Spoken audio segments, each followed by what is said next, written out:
So the idea is to talk about music and mathematics and to try to show the links between music and mathematics. And my proposal is to show it through 4 important figures of the history of music. Well, 4 history of culture, let's say. Okay, who is the first? Maybe it's Pythagoras. Exactly. The second one, you would guess? Leibniz or Nope. No. Newton? Jäkki Newton. Nope. No.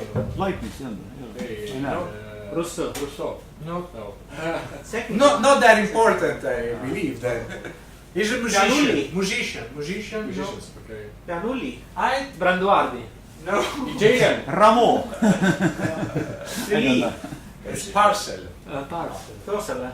Yeah, but you know that when you have Henrik. to guess the period, a good idea is to look at how long are the 80s. years. The You know. 80s. Yeah, we are half of the 17th century. Yeah. Mis oli esimene Sokrates? Okay, the third one Pythagoras.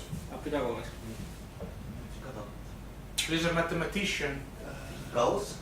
No, you can recognize because I think he was blind from one eye. Yeah.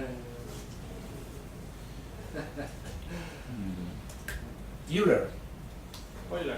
Okay, Euler. Euler. Euler. Yes, Euler. And the fourth one is easy. I think it's Mozart. So the idea, okay, this is my choice, my personal choice. I could have chosen different ones, but my idea is to show the links I think are most evident between mathematics and music using these 4 figures. And I like to start with Pythagoras. And why, in your opinion, did I put? I have a question. Who knows how Pythagoras looks like? One, and then also we doesn't know if he really existed. This one is you. There can be many persons behind. Yes, exactly. It was a cult. Yeah. So we talk about Pythagoras. It's easy to talk about one person, but there is nothing written by him. It was oral. All the philosophy was oral.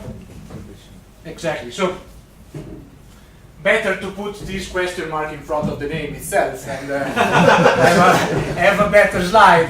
Okay. So the idea is to start with the metaphysics and cosmology in the Pythagoras philosophy.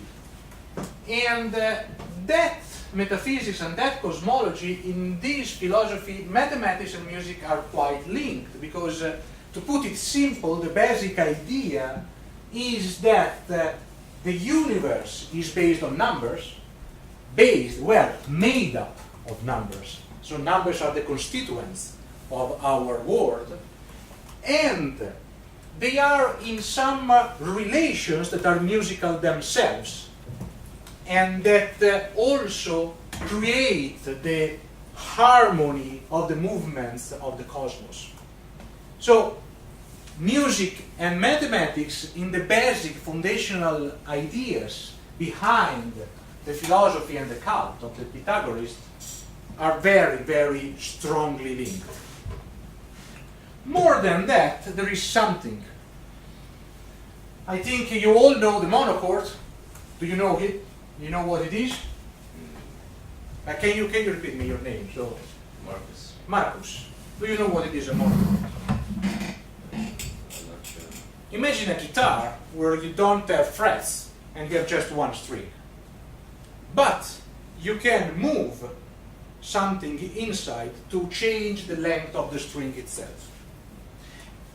And so you can change the frequency, and you can change, I think if you're doing physics here, right, and acoustics, so you should know the Mersenne law, and the fact that if you change the length of a string, but the string is itself the same, you change the frequency that you hear, right? Okay, actually this is a representation of a modern monochord, because the one that Pythagoras used in some of the texts we have talking about this was made like this, but with weights. So he didn't change something inside the length, but he changed the weights, and so the tension of the string. So here it is interesting that usually also in Wikipedia I think you find quite not so right information about the monochord in the Pythagoras period. But okay, with an instrument like this, what Pythagoras could do?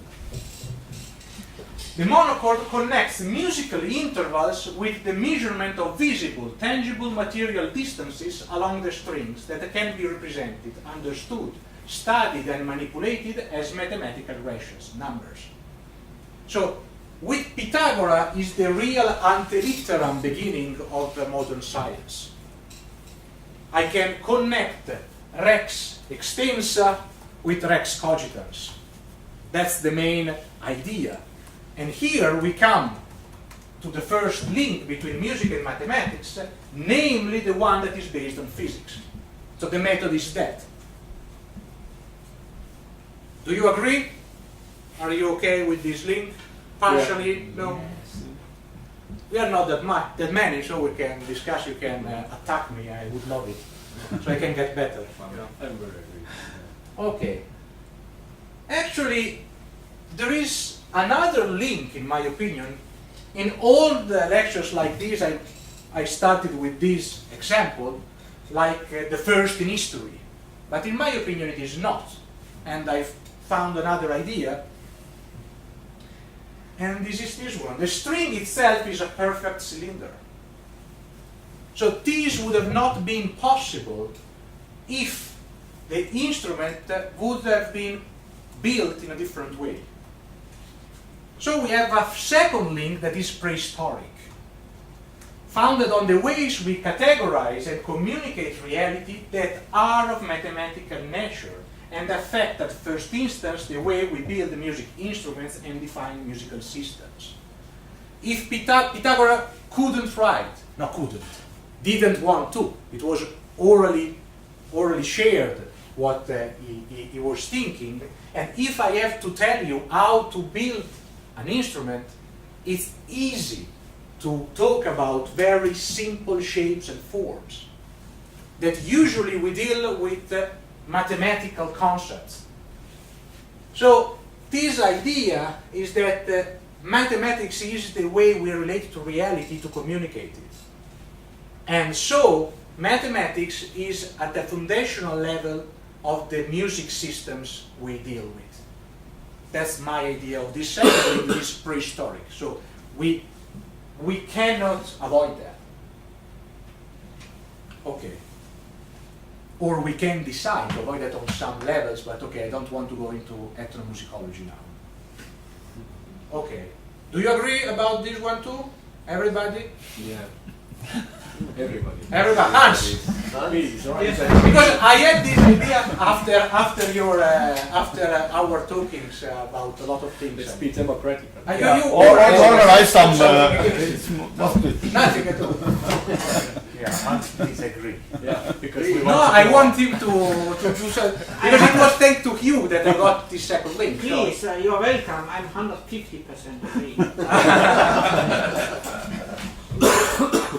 It's again a philosophical problem now.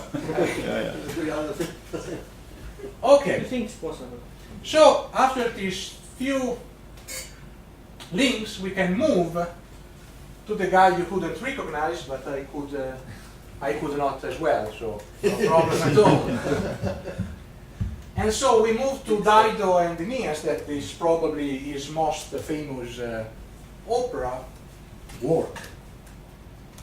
And a song that is the first aria of the opera, that's Ave Linda impressed with torment not to be confessed.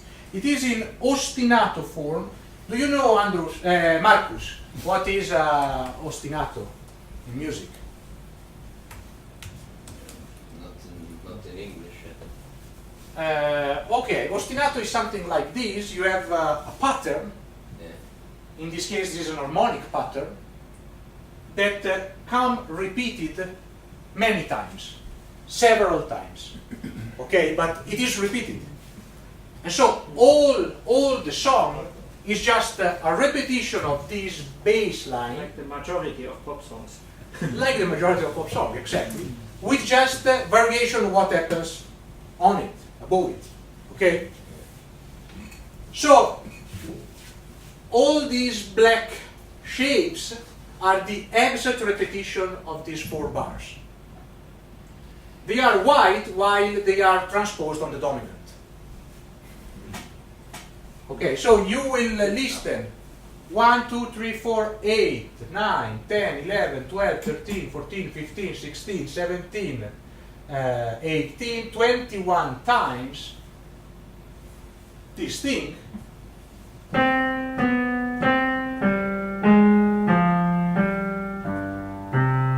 And just 2 times around the middle, you would hear.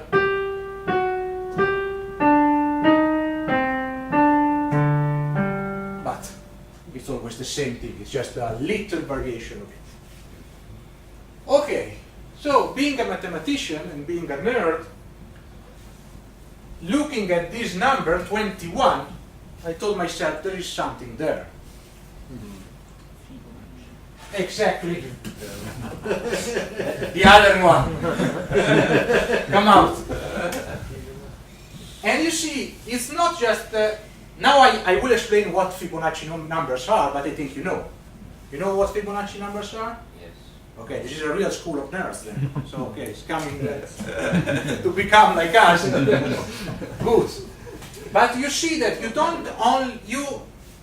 it's not that you just have Fibonacci number in the main structure, 21, but also in the subdivisions of it. You see, it is 13, 8, and inside there are many Fibonacci number structures going on.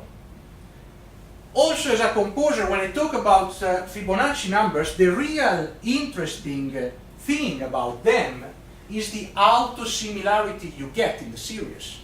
So if a good musician wants to use them, he, she just not uses them as a series, but try to underline the auto-similarity, the fractality of the series itself, as, in my opinion, Parcel did.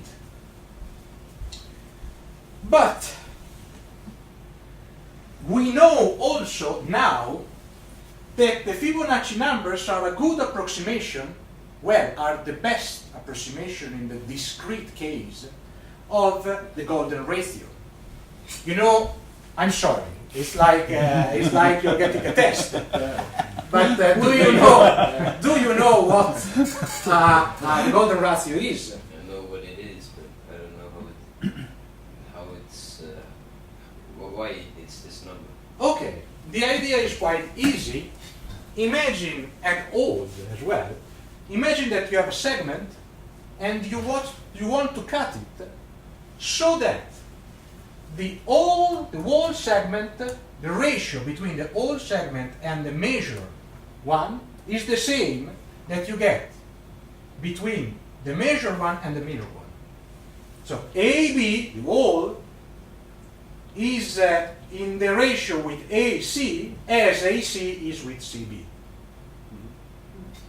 This is the problem of golden ratio. If you cut it, you get a number that's irrational. It's an infinite number of decimals that you get. So the number is quite strange. Imagine to be in the discrete case. Imagine, for example, to have just 5 units.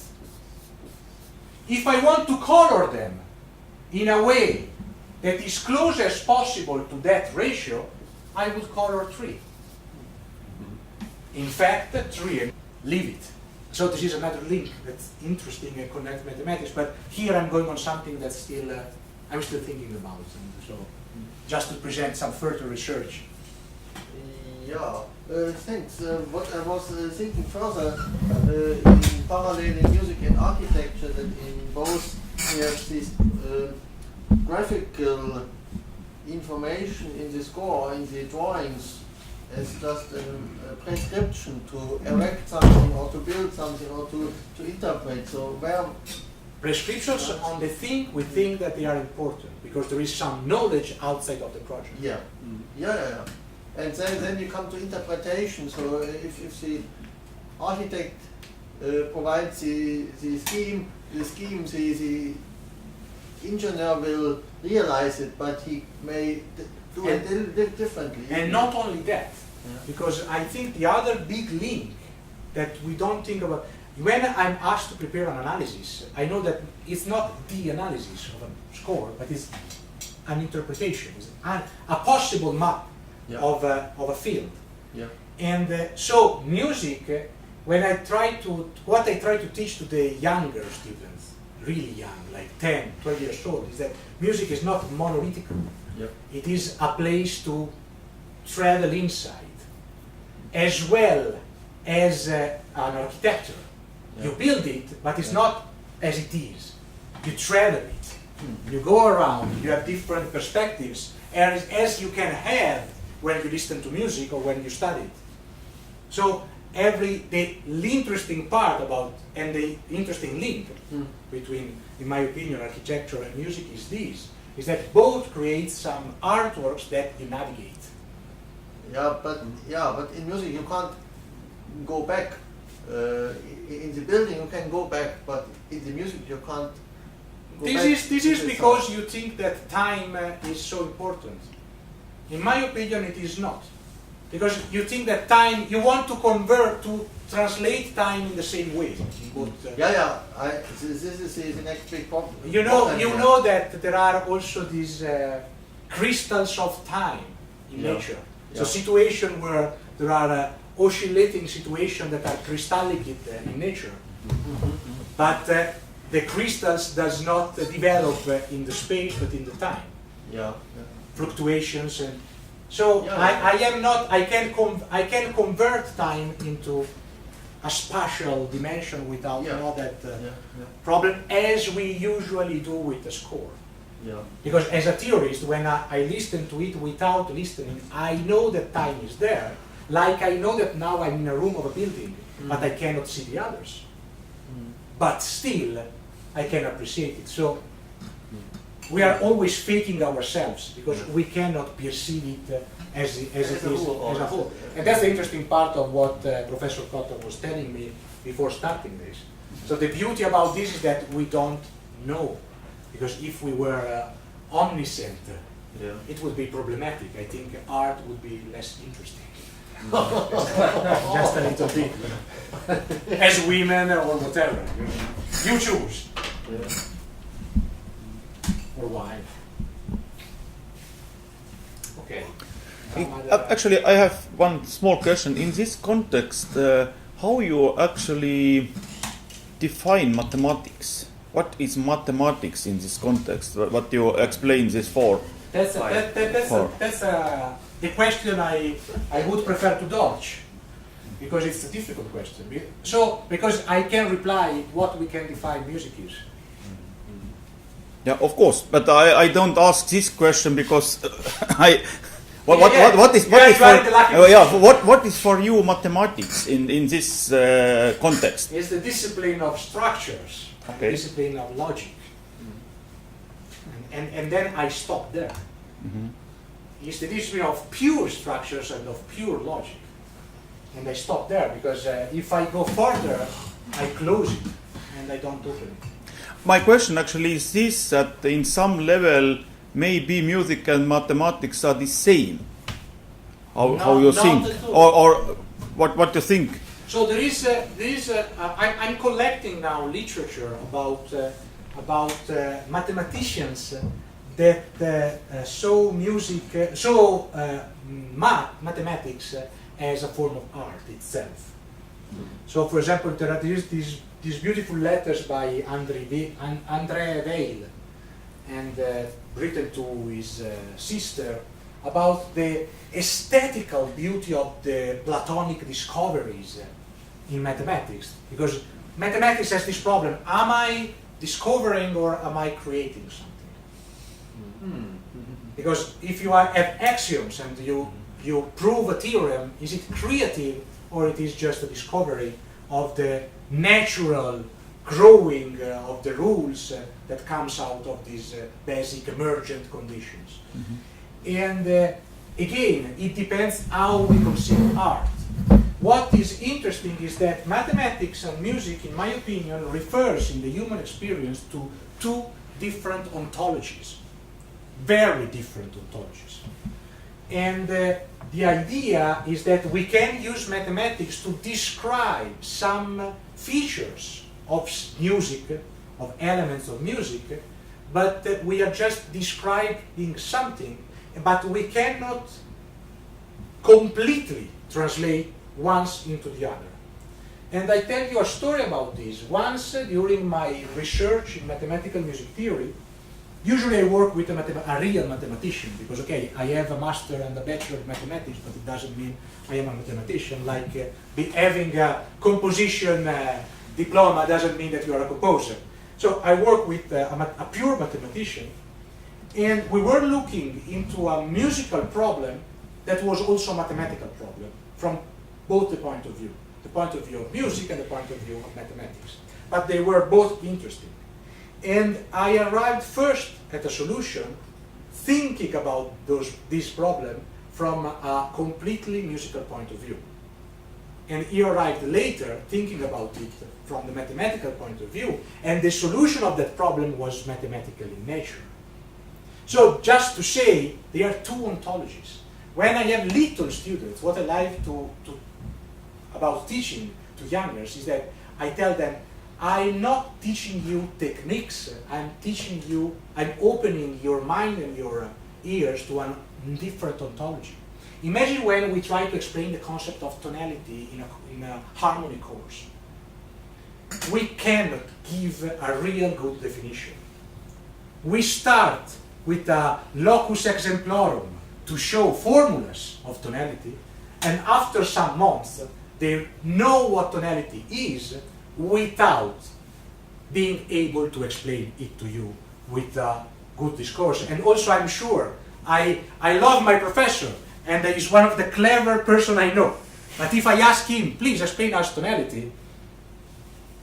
Perhaps not today, maybe. Exactly. Thank you for the assistance. But because it's so complex, if we want to close it, but in that ontology a musician very well know it, what it is, or when it is struggling. Then to understand why, how, but the what in that ontology is clear. So this is interesting in my opinion about this link and this distinction as well. And the real mistake we can do is that the mistake of the bad translator, that he thinks that he can translate the language into another. Imagine if I say ciao in Italy, or if I say tere in Estonian, the meaning, because the etymology is so different. Because ciao means I am your slave in old Venetian. So I'm putting me. Yeah. Okay. Now we use it in a way that's different, but still there is something of it. Okay. If we say salve, that's health in Italy from the Latin, it's closer to tere, where if I understood well your language is connected with health and Terrorism. yes. So this is so different. You cannot translate. Or if you say hello, that has no meaning at all. So that's the thing. If we understand that there is this human experience crossing all the environment of art and of science, and that there are different ontologies that I cannot translate, and different experiences I cannot translate, then I think when you face these kind of problems like linking, you do in a way that you don't try to really stick a map on a territory and say the map is the territory. No, it is not. It's just a fucking map. That's the idea. Mm-hmm. Okay. It's just model for in a way. Yeah. Exactly. And mathematics is the science of model. Yes, of course. Yeah. Of course. Did you know some about tonality? You spoke now, but did you know some special problem what is for you undescribable by mathematical methods? Can you name something in music? In music, can you name something in music? But I can go back to mathematics itself. the Gödel's problems. I don't know if you know the impossibility in logic. No. The idea is that at the beginning of the 20th century, it has been proven that in any logical system there is at least one sentence that you cannot say if it is true or false. Yes, okay. So mathematics is faulty by itself. This kind of thing. So knowing that, I know that also when I use mathematics, I use it in a specific situation for solving taxonomical problems. Usually, for example, I study a structure, like the graph I've shown by Euler. I look at this graph and say, okay, if I want to generalize the concept, how can I do? And then I have the instruments for a complete taxonomy about those kind of objects. So it's quite practical the way I use mathematics. Or while composing, as I will show on my lecture, if you would like to come, I would love it. On Saturday, I think, I will explain how I use mathematics as means of discoveries. So it's quite practical. The way it is. So I cannot say what I cannot solve because when I use it, I target it. So it would be like it would be like trying to use mathematics to make a woman fall in love. Okay, this is. Yeah. Why not? It doesn't work. I tried. That's also. I tried. I invited her to a lecture. It doesn't work. It doesn't work at all. 36 years spent this way. So now you know. Okay, you will not lose time. Yeah. You can learn. You can learn yes, from my mistake.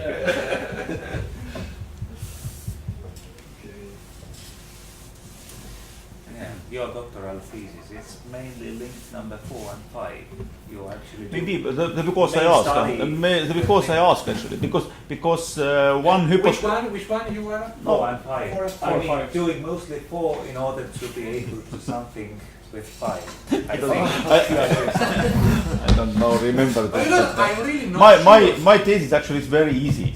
It is very easy compared to this very. Maybe it's easy, but actually you try to create a kind of taxonomy in order to be but it is ontology. It is a very simple and pure ontology because. But you are interested because you are also use this to inspire yourself. I mean. But there is another thing also about these links. In my master thesis, I wrote it. There is this idea, and the more I and now in this Velázquez research, I want to put it, that also in these ontologies and in these representations, we tend to favor things that we can represent in a bidimensional geometry. So again, when we translate something to mathematics, we usually favor to go in bidimensional and not three-dimensional. That's interesting.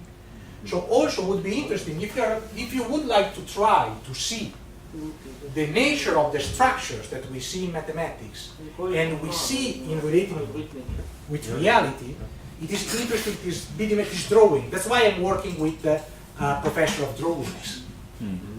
We draw things. We doesn't put it in the. No, it is simply because we need some simplifications. We need to understand. We need here is some three-dimensional object, but we need to put this as some drawing, and then we can understand. It is this, but it is so complicated. I can't. How to manage this? It is. It could be, but why? It is probably connected to the fact that we want to look at it all together. But also about harmonic path, we have shown that there are some structures that are related to a planar view. So we can see on a plane. Because when you go in 3 dimension, every graph is possible without crossing and whatever. But in 2 dimension, the musical ones are almost always representable in 2 dimension with some adjustment, or we tend or prefer to represent as such. I show you the first graph of history is not the one of Euler, it's by Mersenne, and I found it Well, it's not that I found it, I recognize that it is the first. And it's this one, and it is fantastic.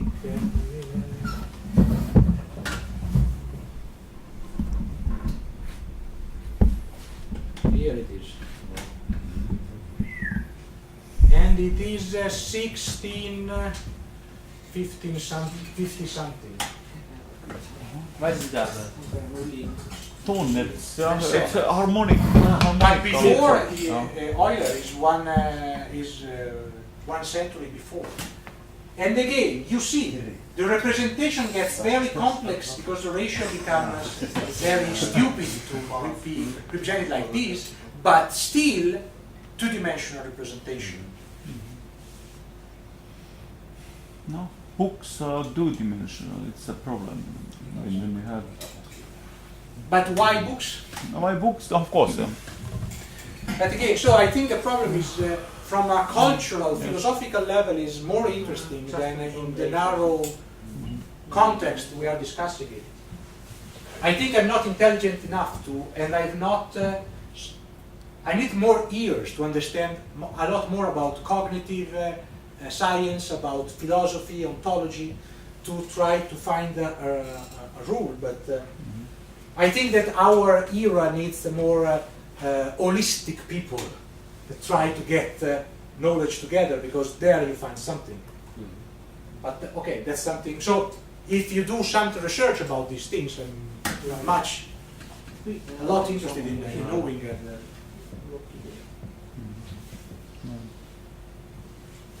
But there is even nowadays nothing at all which is three-dimensional analysis or no. We tend not to do so. Yeah. I don't know, it can be that it's cultural. I don't know, I'm just telling you that also the structure is like that. It's then all cyclical. Yes, maybe it's maybe it's cultural development, because I really remember my first experience with a three-dimensional movie in the cinema. It was quite actually it was hard, because my class masters were after that so tired. It was like because I was focusing, but the second movie I was already used, because my brain made something. But at first it was like, what is this? Because two-dimensional it's okay. I think it is a question of simplification only, because of course we can build models in three-dimensional or more dimensional form in some way, but it is very hard to. No. It depends from the subject. This is necessary how many dimensions. So if you see this Euler network, he uses here only the intervals of fifth and third, and make a network from two generation intervals. But if you In that case, but in case if you construct a scale using three generating intervals, then you get a three-dimensional mesh. But of course you can generate scales from 4 and 5 and more generating intervals. But of course, starting from four dimensionality, we are not able to image, but as a mathematical construction, 4 and more dimensionality is obvious to talk about that. Yeah, I will not be, but still, why 2 and not 3? Okay, the book thing, but you can realize an object with this thing that is more clear, like having strings inside and having exact ratios, and you can have a better representation in 3 dimension of this thing. But still, he didn't build it. Or we don't know about it, anything about it. So, I would not be so sure. That's the thing. And also the structural side is interesting. The structural side of harmony that you can easily represent in a b-dimensional map. I don't know. That is not. It doesn't satisfy me. Just It is part of the answer for sure, but it's just part of the answer. I just guess, I'm just thinking, I'm just wondering, what if it is connected to the way we perceive and represent reality from a very basic genetical level? I don't know. I'm not a cognitive scientist, but that is something I would like to study. Also, which part of your brain react to the listening of the harmony of the score, and so I don't know. This is something I would like to, but I don't have yet good friends doing that kind of research in cognitive theories, so I have to wait. There is this, I think, this theory of the toroidal harmonic space. I think. Exactly. Yeah. For So example, that is three-dimensional. So you wind the whole and it's circle flat. of fifths around the So torus. you put it on the surface. All the theorists so and that that, from a this topological point of view. This toroidal space is referred. Cannot find that. This toroidal harmonic space is referred that as a theory that also our brain maps in this way. Because, for example, Tonnet's, if I write Tonnet, there is for sure the toroidal view, modern toroidal view comes. Of course, that I But mentioned. again, it is a surface with a hole, but the problem is topological. So again, is topology well representing the way we think? Concept like proximity, concept like holes, I don't know. And in any case, it's a good source of inspiration about thinking and about triggering new ideas. But I will claim that generally in we as composers we should be in a certain way interested, of course, into the cognitive psychology, but of course that we can maybe map something, what makes sense, what didn't make sense. Of course, now Yeah. I'm talking just as a theorist and as Generally, thinker. if we of course if we say of course there is not so much sense to make music in ultrasonic frequencies, because nobody hears it. But it's With the exception of animals, but generally for creative, so of course generally we have more to create some things what later will be described or researched by cognitive psychologists. So that is, I think, the more the You know, I like to have control in my life. I try to do Hans so. must be more open, because why not do a theory or analysis for animals, for example? There was Franciscus was But here come question of music, because we don't know about conception of music for animals. Of course, animals know sounds and etc. But But do we really know why birds are singing? all no, the of day? course we don't So we don't have we information. we have an opinion. Yeah. So it could be that a rock has a soul and is listening the vibration of the universe all the time, and they don't appear to us just because they are just enjoying. Yeah. So really, this kind of discourse is has no effect on me. in Estonia. There are stone people, you know, who's been doing, for example, like stone therapy, just holding the stone and making movements and just feel this soul. About this, I don't know if I think as a good nerd, I don't know.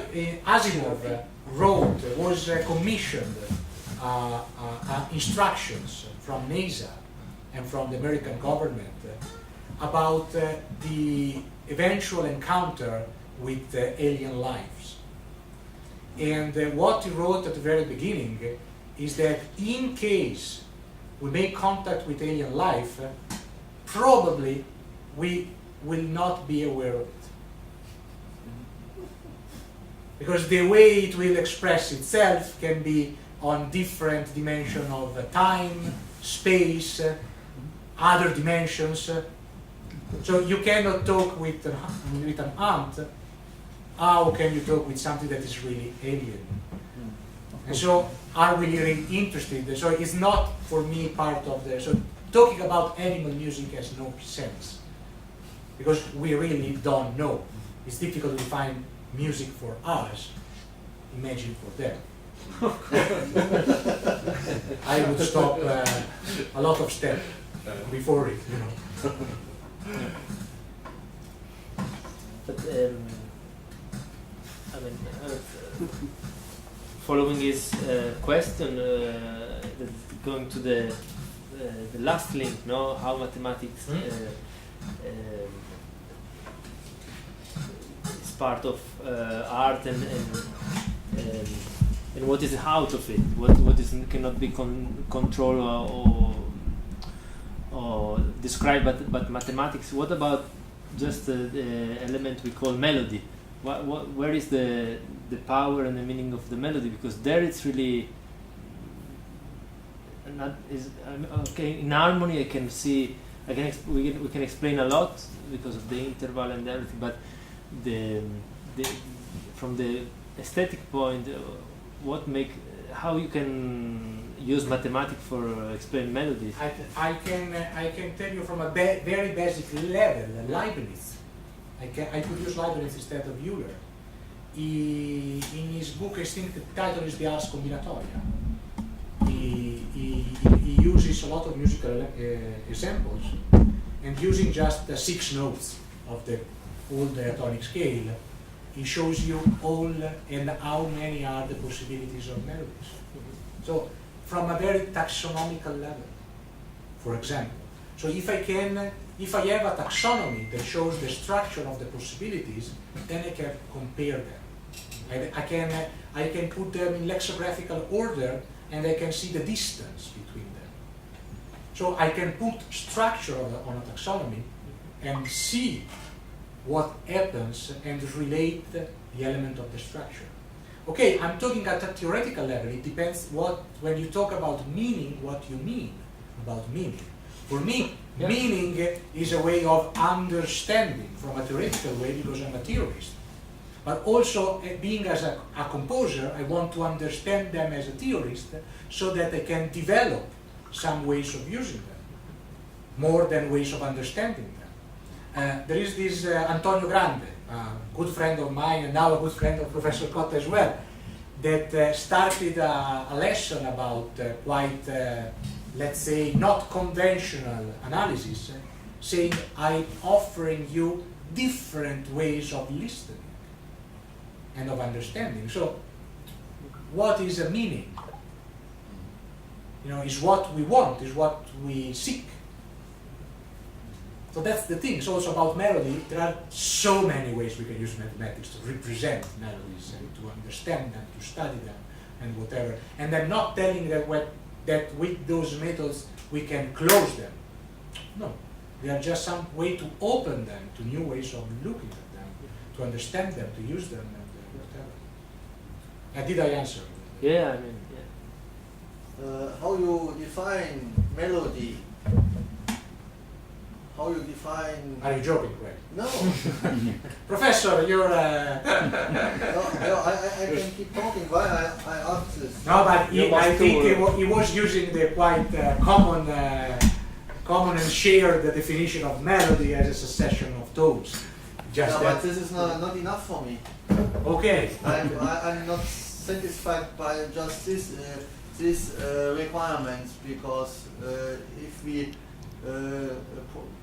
produce the melody by an instrument at least, or first of all by voice, then melody is restricted to something which can be produced by the voice, isn't it? This is interesting as well. Putting the limits, because now and then it gets back to physics. Yes, but again, you have a big set of possibilities, and you say, okay, melody is all the succession of tones, but in this range. is a range, of course, and then Isn't it how big the mathematical leap way of can be. thinking? Because you are doing something like that. For example, my last project, and I'm closing it in these days, is that I consider the generalized interval system by Lewin, that's algebraic in nature, but use just the mathematics of groups.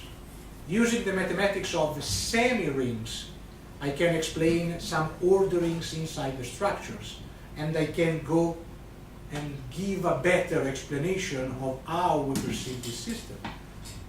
And so I use a structure that is more complex, more mathematical, but I can give a better explanation of the structure, of the musical meaning. So you could explain what is melody mathematically? I can explain better why we measure inside.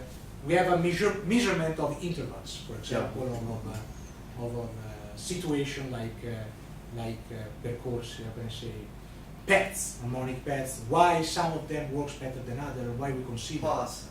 yes, paths. Trajectories. Exactly. Okay. Because there is something inside the system itself that induce a matrix.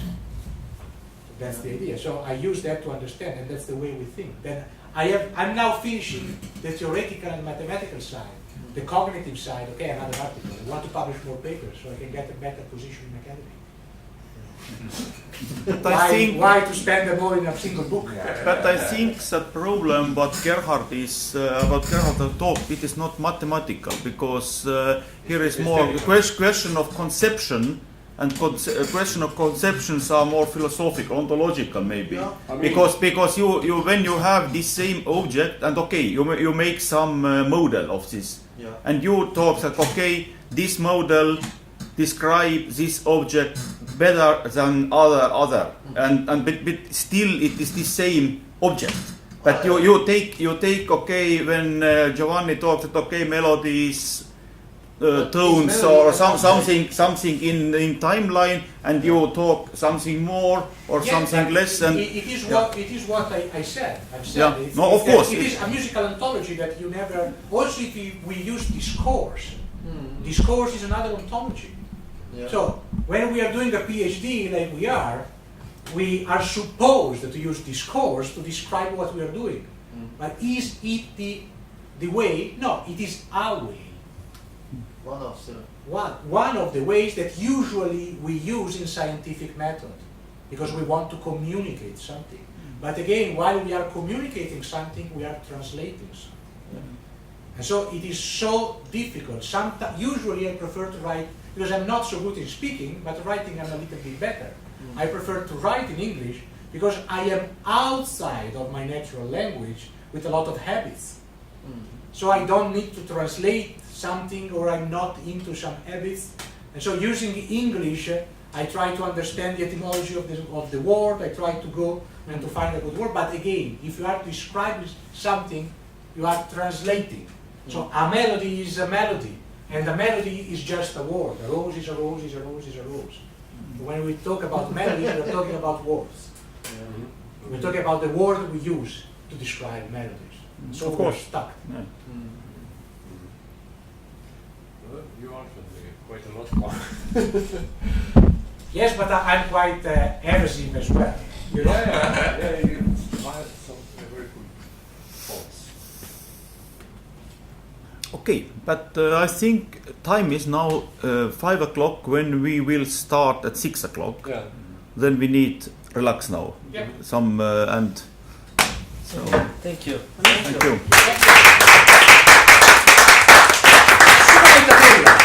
Palun. Mis siis on kell 6? Kell 6 me hakkame oma asja edasi tegema.